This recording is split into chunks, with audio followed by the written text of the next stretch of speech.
Hello and welcome to Audio Adventures. This is a D&D 5th edition podcast that is made by friends, with friends, and for friends.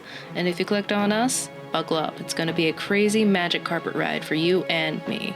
This podcast is used by my nerdy friends and I to escape our lives for a time and act out some pretty ridiculous scenarios. And we are so glad to have you here. A couple things before we start. Our group loves the rule of cool, so I'm sure we will get rules wrong. So if we do, please feel free to tell us in a kind fashion down in the comments.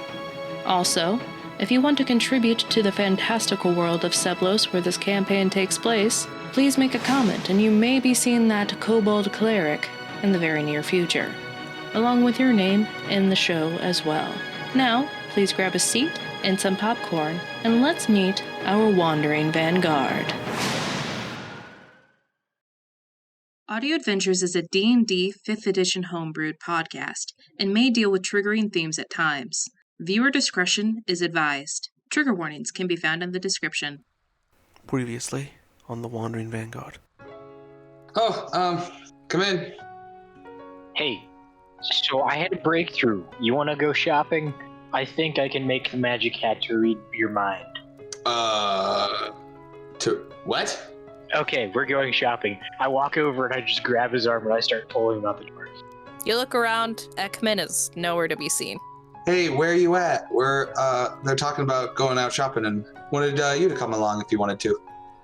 Oh, don't worry about me. I'll be sure to find you sometime. Hello and welcome to Proper Postures. I'm Valkyrie. How can I help all of you today? I need to buy lots of hats that are very good for conducting magic.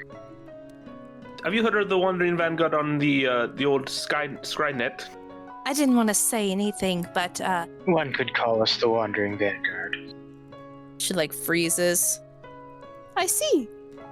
Okay, let's keep a low profile, guys. And you look over to the right, and you see a very familiar furbolg sitting behind the counter. You came back to Aradora, huh? I'm not in Aradora. Are we in Aradora right now? I mean, that's where my shop is. What are you talking about? That is where we begin. Well, let's see if it kills this half elf. And I just slowly start walking over to the door. And I'm gonna peek, you know that thing from Scooby-Doo when they all peek their head in? I'm gonna be down closest to the ground and then people can stack up above me. As you're looking at it from the outside, he's just parallel. He's lying on the ground. He's Lie on the ground, your head's low. You kind of peek around. The others walk up and kind of do their peek around if they want to. And roll perception check, whoever's looking. Sure, I'll also go look. I'm not any good at perception, but I'll roll for it. 13. 12. Right. Cool. Plus 0. Haha, I'm not the lowest. Alright. Are those the only two that rolled?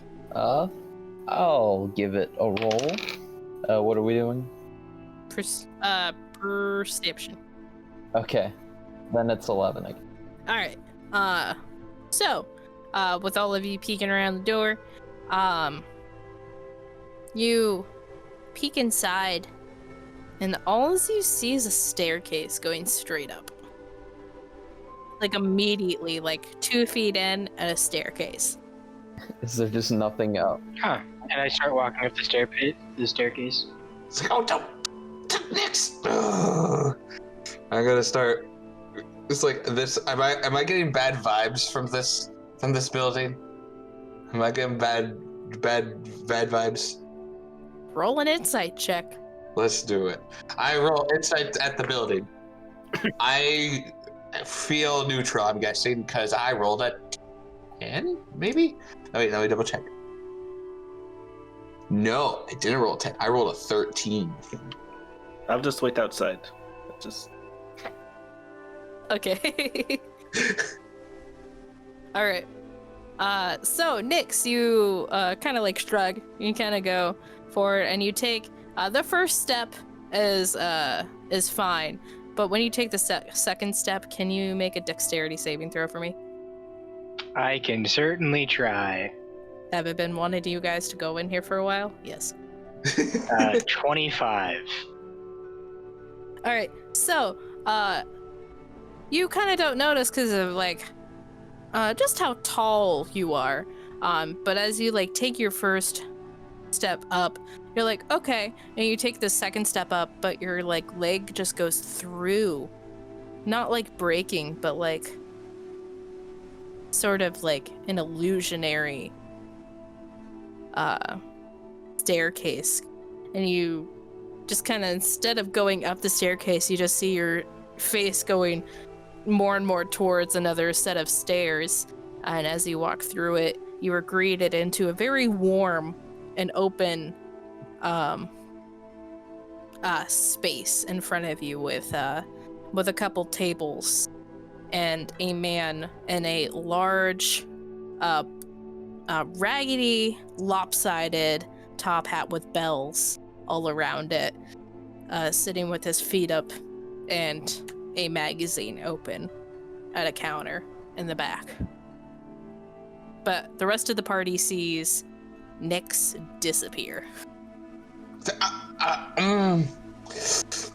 Are you sure that phrase wasn't curiosity killed the changeling? I mean, I guess maybe that'd probably be more inclusive, right? Because then that'd be everything, really. I guess. True. Should we go in? No time to think. Just act. And I run. Oh gosh.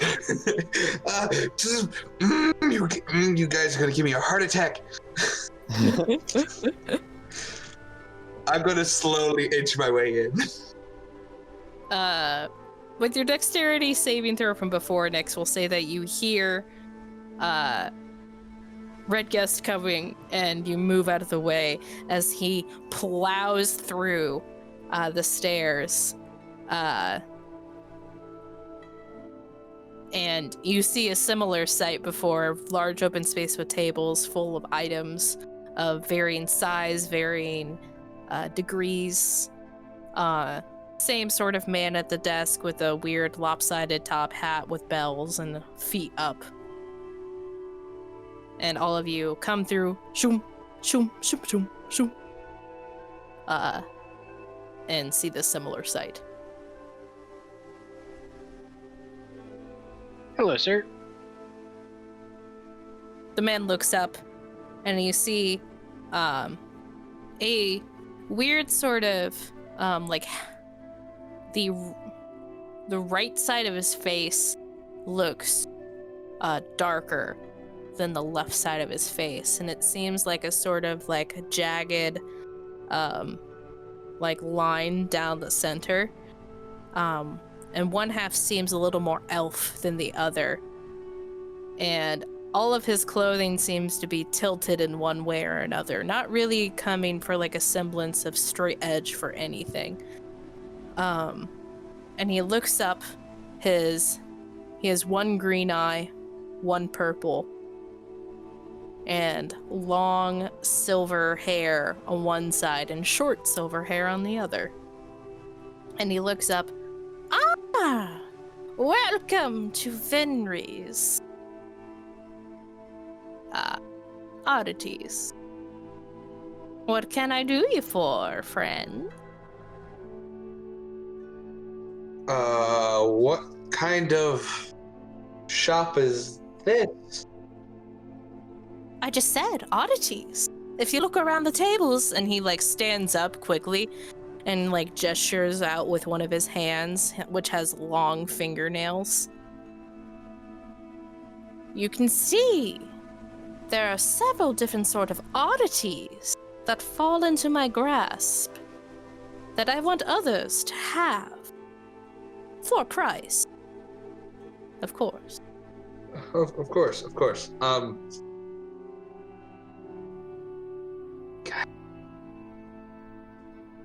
Can you give us a description of these items?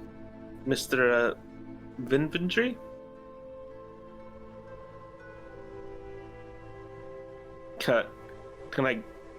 Can you, what oddities do you have right now? Well, right now, and he hops over his desk quite easily. He just kind of he moves for a second up, and suddenly he's on the other side. What you see, and he gestures to the table, the long wooden table that is closest to him, and he picks up this bag. He says, "This is a bag full of dust." And he sets it down. And then the next thing over is a folded paper boat. And he says, "This is a boat." And he puts that down. The next one is just a large satin folded piece of fabric. And he picks that up and it unfolds to a large circle. And this is a hole. And he folds it and then puts it back down. And then he picks up a silver ring on display at the end. This is a ring. I have other things, but those are the most interesting ones that I have right now. If you want to look around, feel free to. How much is the ring? The ring? I'm gonna check the ring as well. All right. Well, I'm curious about the hole. well, you see, the ring, I can let it go for about 12 gold pieces. All right, sold.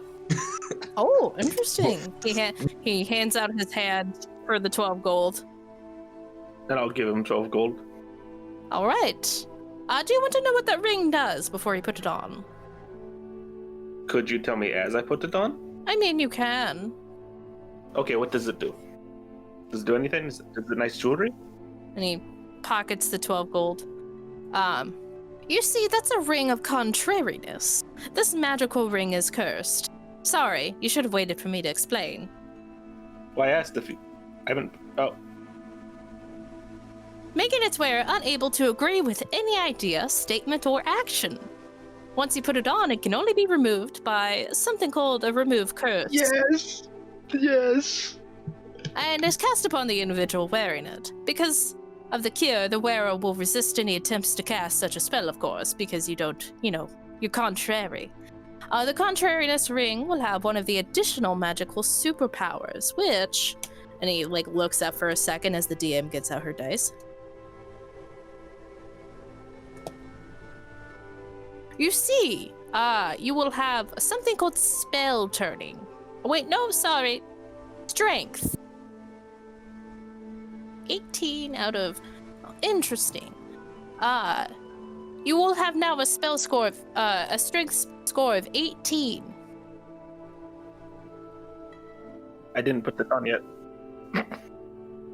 If you didn't already have that. Did you hear me? What? He hasn't put it on yet. Well, I thought you put it on, but if you want to put it on, you'll have strength. Hey, Nix, do you know what a strength score is? I've never heard of that. I think he means it'll make Red Guest strong. Yeah, but is there a Hey, Red Guest, you should put on the ring. If you want it on the ring... I can hold on to it without it affecting me, right? Not in my on, but if I have it with my bag. Yes, just once you put it on, you'll be contrary. But note, if you, it will be sort of interesting to put on and then cast, you might not want to put it on, but it'll be interesting if you want to. Please do it here. Right now. I think I'll hold on to it. Oh, Killjoy. But if I do put it on, I will let you know, or I won't.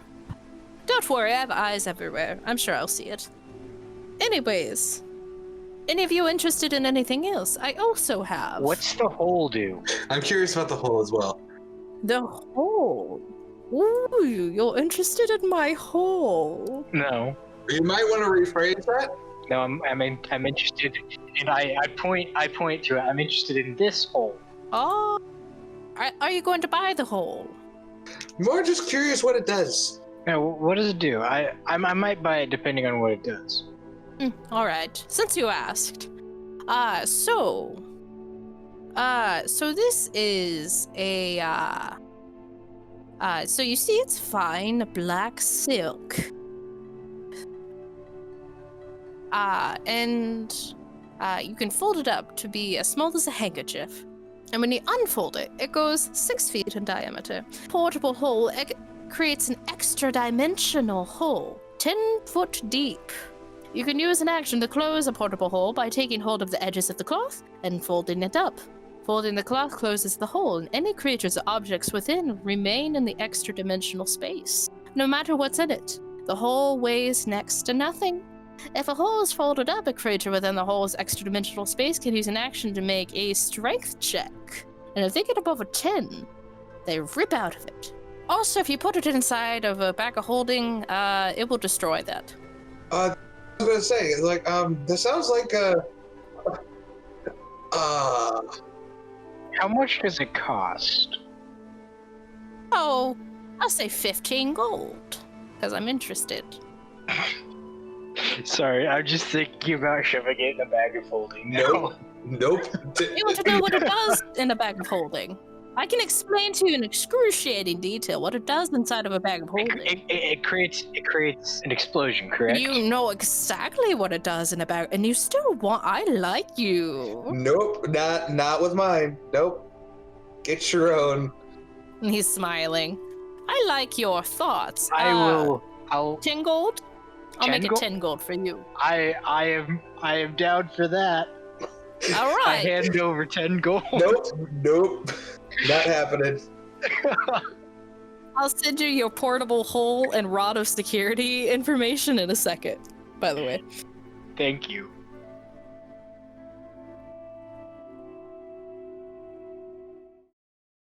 Hey there, everyone. I thought I would take this opportunity in our show to do some catching up. Some announceroonies, some talkies, even. Just to remind you all of our social medias, you can find us on Twitter, Audio Adventures at the username AudioAdventure2. Why 2, you ask? Well, number 1 was taken. Ayy. We are also on Facebook and Instagram. We have also set up a Ko-Fi. We had a couple comments made at us about being able to support us a bit with that good green juice that the world just seems to run on. So, if you're feeling generous towards us, that would be one of the avenues to help us grow and to encourage us as the artist as well. Another avenue to help us thrive and grow is to share and tell your friends about us. We are one of the many, many, many D&D podcasts out there, so we are ecstatic whenever someone wants to listen to us play D&D. We don't spend any money to advertise this show, so your support means that much more to us. And since there are more of us now, here is our Wandering Vanguard. Well, I am Zach, and I will be playing Tavis, who is an Eladrin sorcerer. The only interesting fact that I can think of for him is that his last name is just, Elvish for owl, because he likes owls. I'm Trevor. I am playing the character Nyx with burning red eyes. Nyx with burning red eyes. And his last name is Bright. He was born into a noble family, hence the actual last name, as he's a changeling artificer. Changelings don't normally have last names, they normally just have hyphenated names.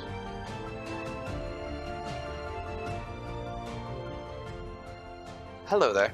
My name is Tibril Darrow. I am a half-elf man from the town of Owlton. I am what you might call a soul knife. And before I get too far, let me explain what a soul knife is. A soul knife is someone who can summon a weapon that is bound to our soul. I used to have a longsword like my father, but now it's a glaive with etchings of flowers throughout the whole thing. Along with being able to summon the glaive, I'm able to use my mind to connect to the soul of others, to communicate and help in battle. Our friend Tomb, not being able to speak, but I'm able to connect to his soul and kind of get a general idea of what he's thinking and what he would say. Along with all that, my mom always said I had a golden glow to me, which I didn't really understand until now to be literal. Our soul's power shows through our bodies as different colors. I've never met another soul knife besides my father, so I don't know where he learned it. My mom and I lived in a town called Allerton. But before I get too very much into that, my mom was a very sick woman. We lost a lot of money and resources trying to find a cure, but nothing worked. My father left to find something to help her, and he never returned. That was when I was 8. I'm 25 now. Once I became a teen, I started working at the local apothecary. My father was a medic, master with blades and medicine, and I wanted to be like that. Medicine and plants, it's always been fascinating to me. I have my dad's journal here, and one day while looking through, I found something that I wasn't really expecting. I found out the book was only half filled, but the last page talked about this plant called the golden snapdragon. But apparently it's a plant of legend that can cure any known disease. The only other thing that's on these pages are 2 places, Maastrichton and Chanbu. And I think this is where he thought they were, which makes sense with how rare it is. That'd be in 2 of the hardest countries to get into. I haven't been to either of these places, but it's the only lead I got. And one day we were raided by goblins. And then a group of adventurers came up. They helped clear the goblins away, and they even helped save a lot of people that day. They invited me to come along on the adventure. This is the only chance I had to find my dad. But before I left, my mom gave me a couple things. But she pulled out a cape, a long purple cape with 2 golden pauldrons on the side. It fit perfectly, like it was made to fit me. Then she also gave me her wedding ring. Told me to if I find Dad, tell him to get his butt home. Now I have three things I have to do. I have to find my dad, find the golden snapdragon, and make it home alive. If I don't, my mother will kill me. So my name's Emma, and I'm gonna explain to you what my character looks like and everything because he actually can't talk. So his name is Tomb. He is a Warforged necromancer, and he kind of got his voice box ripped out, and so he can't speak. All he does is screech occasionally. He does write in a little notebook, so that's how he communicates most of the time. And he is covered in cherry blossoms, and he has a giant gash in the middle of his torso where he hides his familiar talon and some skulls and some other miscellaneous things. And yeah, he is silver with 2 green bands around each arm, and he has blue eyes. And that's pretty much it. My name is Redguest. I am but a simple tabaxi who lives within others' means. I never knew my parents, but the Order of the Ghost Slayers made up for that. They taught me how to fight with honor as one of their esteemed blood hunters. My mercenary work taught me how to value my own life. These 2 paths have coiled into a journey of broken love and pointless purchases, where I now find myself with the Wandering Vanguard. I have no doubt they will be able to help me on my current mission. And I think that's about it. Thanks so much for listening to this episode. And the next one will be up for all of you next Friday at 6 p.m. Eastern Standard Time. See ya!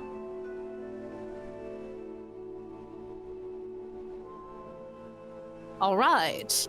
So I've already sold my Ring of Contrariness and my portable hole. I'm gonna have to get another hole. Interesting. What other things are there? There is a bag of dust and what looks to be a paper boat. What does the bag of dust do? Ah. Hey, you already bought something. I get to ask first. Okay. Yes, take turns, little ducklings. Go. Sorry. Yeah, fine. Here you go.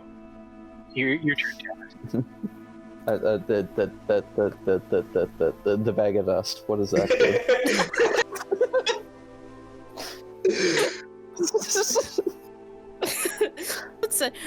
What you see. And he picks up the dust on the end with his other hand, which has no fingernails. Well, his other hand has really long fingernails. And he opens it up. And then he takes a pinch out with one of his long fingernails, and he throws it up in the air, and then you see him disappear. Witchcraft! Sorcery! How much? Well, aren't most of you witchcrafters with magic users? You hear the voice. I is. See? Now. Alright. How much for the bag of dust? This one, I would probably do for about 20 gold, unless you give me a good argument. I mean, it is gonna run out at some point. Yes, that's why you have to come back. How about 18 gold? Make a persuasion check. If I get a nat 20, can you just do 20% off? Maybe. Dang. You said persuasion? Yes. Persuasion. Okay, so that's 24. No, wait. 30. 24. Wait. You said 30, what? 102. Yes, he wants to pay 34 gold for it. Oh yeah, 24. Yeah, I'm in my mind it was like carry the one, and I'm like, what one? What one? What one? And That one. He says, how about this? I'll say 19 gold and 5 silver.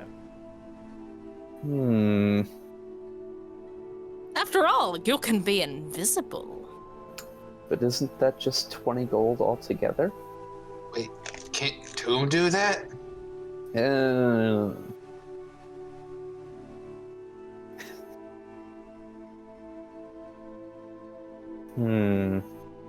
Are you sure you can't do... Alright, you got a deal.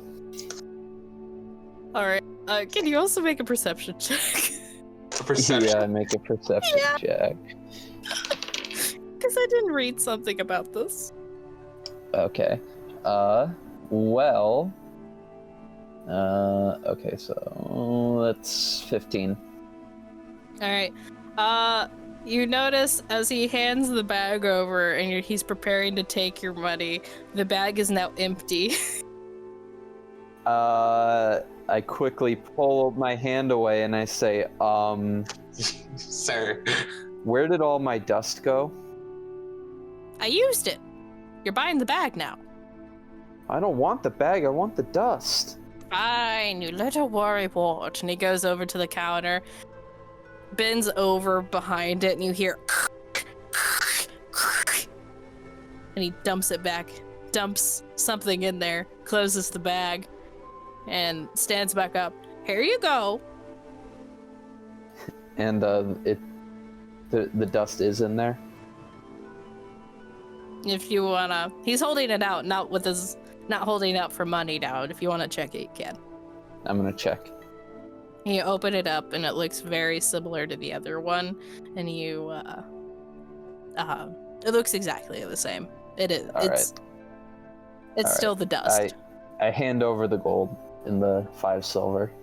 All right. And he throws the change behind the counter. Just like chucks it behind the counter. With wild abandon, yeah. All right, there's one more item in here. Explain the paper boat. All right. The paper boat is one of my favorite ones. I guess we gotta save the best for last. All right. That's not what that is. That is a kayak. It's a tiny boat. All right. So, if you buy this, it says it's a different thing than what it is, but I thought it'd be funnier as a paper boat. That's great. So it's 12 inches long, 6 inches wide, 6 inches deep. It says it's supposed to be a wooden box. It's fine. You say, this item has 3 command words, holding up the paper boat. You have to say, this, that, or it. Okay. If I say this, you want to stand back, actually. Okay, take a step back. This, he says again, and the paper boat unfolds into a 10-foot long, 4-foot wide, and 2-foot deep boat with oars, anchor, mast, and lateen sail. Dang. And if I say that, it might not be big enough in here. So let's do it anyway. It's fun. That, duck. And the boat gets 24 feet long, 8 foot wide, and 6 foot deep. The ship has a deck, rowing seats, and 5 sets of oars, steering oar, and anchor. I just am prone on the ground. Yeah, just like all of you just like friggin' chuck yourselves to the ground as you hear grinding wood fill the friggin' open room, and you see a whole ship that has a deck, rowing seats, oars, steering oar, anchor, deck cabin, mast, and can hold 15 creatures comfortably. All right. And what about the last one? And if I say it, you hear another grinding, except the grinding goes the opposite way and it folds back into a paper boat. Interesting. I like this one. I can see why. How much? This! And it unfolds into a larger boat. But not the ship. How much are you looking for this? Just 'cause it's fun. And you guys are interesting. We'll say 15 gold. Hmm. And you can make it. I hand over the 15 gold. It's mine now. Oh, interesting. Alrighty. He looks over at you. You just got sniped, bro. Yeah. Well, it's probably. Well, can't say it works out better to be in his hands, but. Heck yeah, I'm gonna be living it up in a ship in the middle of town. Oh my gosh. I say it, and it floats back down to a paper boat, right? Slaps the mast of the paper boat. This thing can hold so many people. And it gets bigger. The boat's bigger on the inside. Okay. Yeah, so this is the small kayak. That is your big ship, and it makes it unfold and refold into a paper boat. Let me write down my things. Well, this was an interesting shop, but I think we need to get back. We need to get those helmets. Are you sure? I still have another ring. I'm good. This one isn't cursed, I promise. What does that ring do? What does that ring do? What? What does that ring do? What is it? What does this one do? I'll buy it if it's less. If it's enough, 5 enough.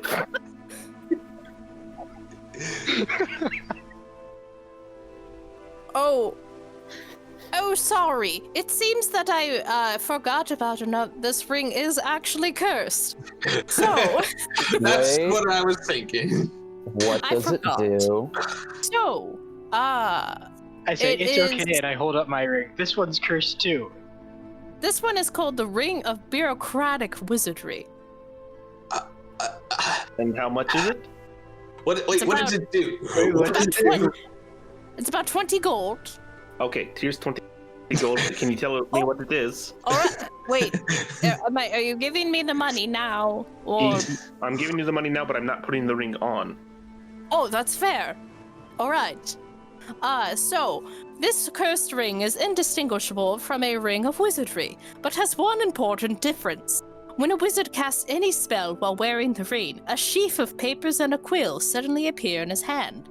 The papers are forms that must be filled out in triplicate explaining the effects of the spell, why the wizard wishes to cast it, and whether it is for business, pleasure, and so on. The forms must be filled out before the effects of the spell will occur. The higher the level of the spell cast, the more complicated the forms become. That's Filling amazing. out the forms require 1 round per level of spell.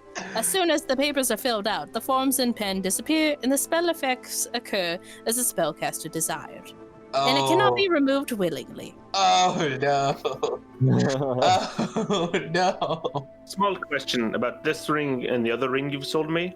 Yes. If, say, someone were to force it on me in my sleep, would the curse still affect? Yes. Good to know. As it has been put on. Okay, that's good to know. What No happens if you chop off the finger that has the ring on it? It won't. You have to remove curse. Or a similar spell. Oh. But, Oh boy. But then you'll just have the curse, you won't have the ring. And no finger. That would be something a higher power better than me would have to decide. Probably rolling a 20-sided die or something. Doesn't have to be a wizard, or say, like, if I could do magic, would it just matter that I can do magic? It says when a wizard casts any spell. Interesting. I can see him pulling out like a brochure. Oh, okay, thank you. Being like, when a wizard. Pocket it. Well, thank you for showing us your shop. Does someone want to roll perception? Sure. Oh. I'll help. We're good. I'm also super intrigued. 16. Did you roll with advantage? I did. Or roll, or are you rolling separately? I wasn't rolling separately. Okay, cool. 16. 16? Yeah. You hear a familiar jing, jing, jing, jing, jing of jingling bells from the Santa? outside of the shop. And you hear the bells get closer and closer. As you are having this conversation, and entering in is almost a exactly similar looking elf ? Person, except all of his sort of like mismatched long and short things are on the opposite side. And he puts down a broom at the beginning of the store. Ah! Tibril! What's the broom do? Wait, what? And Tavis! And Tomb, hello! Hello. Where's Percy? Her Gesture to Nyx. Do we know Tavis? Do we know him? I believe so. I'm forgettable. My name is Pinafidal Taikuli. Unified up.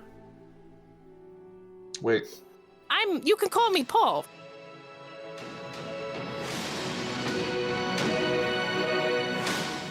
And that was this episode of Audio Adventures. Thank you so much for being here. Please like, comment, and subscribe, and most of all, please share to get out the word so we can share our story with you and keep doing what we're doing.